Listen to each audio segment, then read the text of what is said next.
પરિસ્થિતિ છે ત્યારે હાલ તો ગુજરાતના રાજકારણી અને સમાચારની વચ્ચે આગળ વાત કરીએ તો બોટાદના આમ આદમી પાર્ટીના ધારાસભ્ય છે ઉમેશ મકવાણા અને તેમણે એવો દાવો કર્યો કે હવે આપનો એક પણ એમએલએ ભાજપમાં નહીં જાય।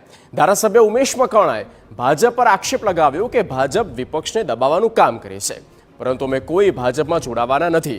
સાથે ધારાસભ્યએ કહ્યું કે ભાજપમાં જોડાવાની વાત બિલકુલ અફવા છે, અમે રાજનીતિ બદલવા આવ્યા છીએ, ક્યારેય ભાજપમાં સામેલ નહીં થઈએ।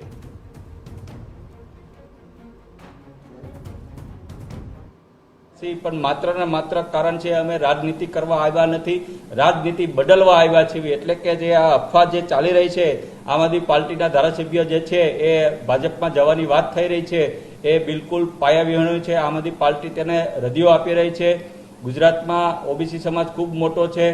આમ જોઈએ તો છેલ્લા 20 વર્ષમાં ભારતીય જનતા પાર્ટીના શાસનમાં ઓબીસી સમાજ, ખાસ કરીને મારો કોળી અને ઠાકોર સમાજ એ વધુ ગરીબ બનતો ગયો છે। એના બાળકો જે છે એ શિક્ષણથી વંચિત રહી ગયા છે।